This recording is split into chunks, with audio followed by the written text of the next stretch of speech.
Hey everyone, it's your man GS002 coming back at you with part 2 of the review of the 1/48th scale DX Chogokin VF-1J Valkyrie. So I'm going to split this review into the unboxing, and then I'll do 3 separate parts. One for the fighter, one for Gearwalk, and one for Batroid, simply because when I started going through this thing has so many features and so many little nuances that there's no way I can cover this in 5 minutes or even 10 minutes. I'm gonna have to spend 5 minutes on every mode, and that's really with me just kind of glossing over everything like really quickly. But I am just blown away by the level of detail that's on this figure. So let's start with the wings. So first of all, like all the VF1 fighters, you can adjust the sweep on the wings. However, this wing, I don't know if you can tell, but it's got actual movable control surfaces. So, yeah, I mean, and then you got the same thing on the other wing. I mean, that's amazing. Now you don't have control surfaces on the rear stabilizers here, unfortunately. However, there's plenty more detail. So you've got an air brake here that can close. You can open it up. There's like little places where you can stick. Yeah, see, you can just pull that open right there. So you got your air brake. The cockpit has incredible value. You can see like a little instrument cluster right there. There's a control stick. See if I can really kind of get down in there.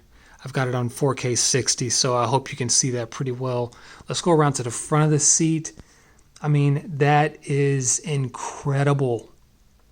The amount of detail is incredible in the cockpit. I'm blown away.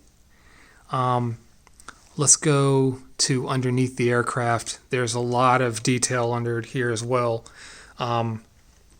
So I went ahead and installed the gun. Okay. Now the rear landing gear are very interesting. So if you notice, the landing gear are like they have kind of a, I don't really want to, I guess they're cambered out, if you will. I mean, I'm a car guy. That's really the best way I can describe it. They've kind of got camber.